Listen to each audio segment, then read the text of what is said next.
Kyle Nash, Blue HQ Media. This is a bit of a question for both you guys, but we'll start with Coach Harbaugh. Coach, when you look at the film, obviously you've had the week leading up and a little before to get prepared for the game. When you look at the film, what comes off the screen when you're checking out the Alabama program? A lot of really good things. Offensively, and I'll let Coach Saban, talk about his own team, but he's got a lot of great things to talk about schematically and players. Offense that is, built for speed and attacks every part of the field in the passing game, in the running game. Physical football team, and defensively, really the same thing. It's a very attacking, multiple in coverages, and the special teams is really dangerous, especially in the return game. The punt return, the kickoff return, and all facets. It's everything's tight. Everything is battened down, and there are no weaknesses. Same to you, but for Michigan, what comes off the screen when you're checking out the film? Well, I think the first thing that comes off the screen to me is they're a very well-coached team in every phase of the game. Their players play really, really hard. They play with tremendous toughness. They've got great intangibles in terms of, their discipline, their accountability to do their job, how they play together as a group.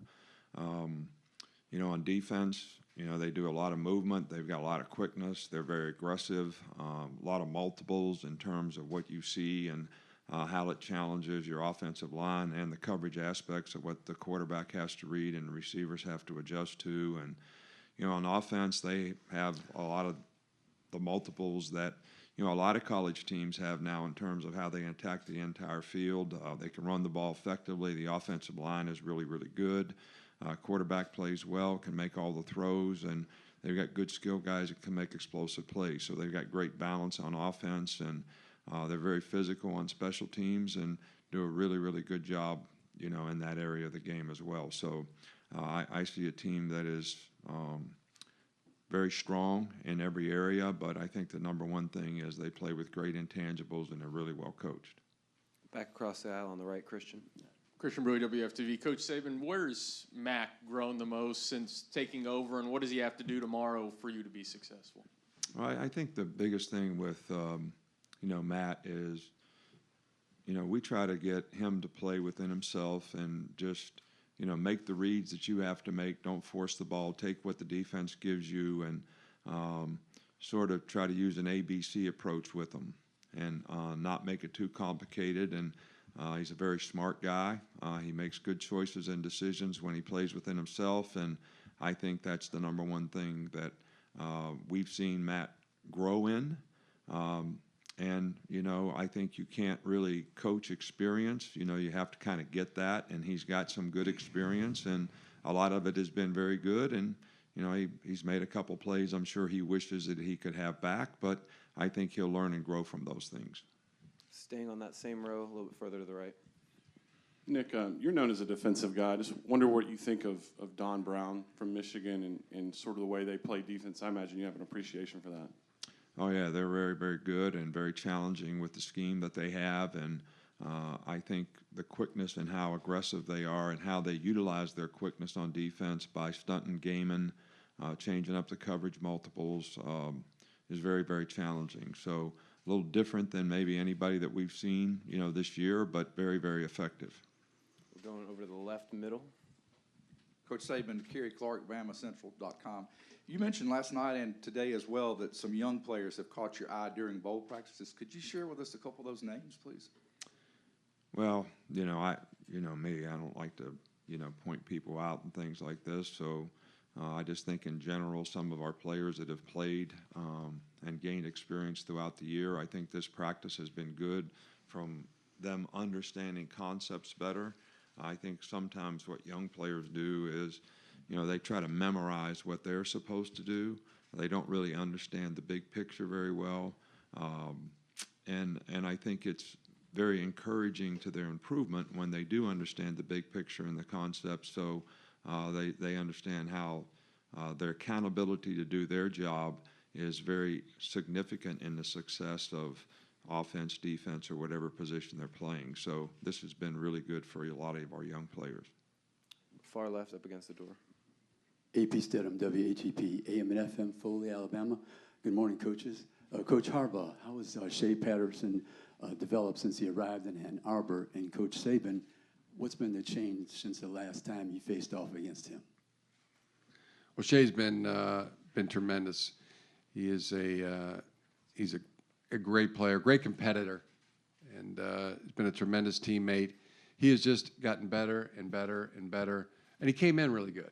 But I think once he got comfortable with his teammates, with the new system, I think you always saw the growth. You can always see the growth. He's better today than he was yesterday, better tomorrow than he was today. He's always had that mindset. He's the competitive edge. I always, that just keeps coming back to me when I talk about Shea or think about Shea. I mean, that's it's humility with a competitive edge.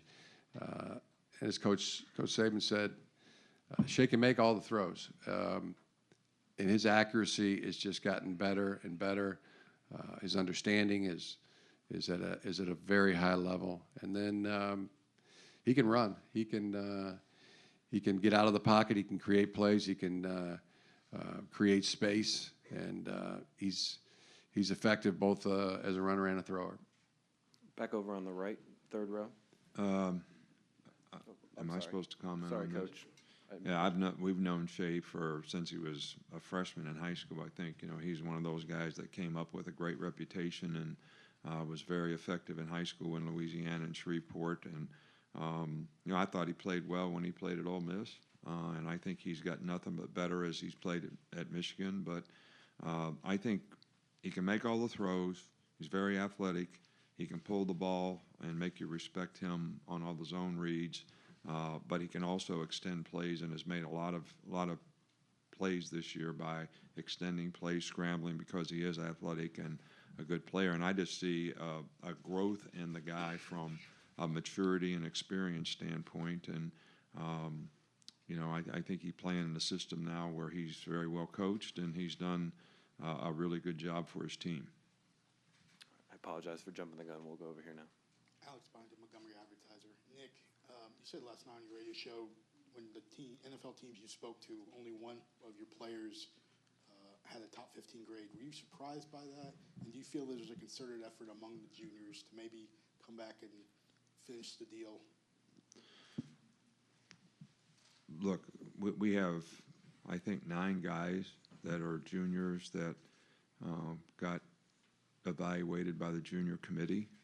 And look, our job is to give them the correct information so that they can make good decisions based on the reality of their status. And, we gave them that information. Some guys have first-round grades. I'm not going to tell you they don't. And everybody's got to make a decision about what's best for their future. And, we feel like our job is to make sure that we give them the correct information, because there's a lot of misinformation out there, whether it's mock drafts or who is the evaluator. And what we try to do is make sure we get the information from the actual people who draft. I know there's a lot of media guys out there, and even you, but I'm not sure you draft anybody. Do you have a pick, when the draft comes? So we try to get the information from the people who will actually pick the players, which is sometimes not congruent with what you all think. No disrespect to your ability to evaluate.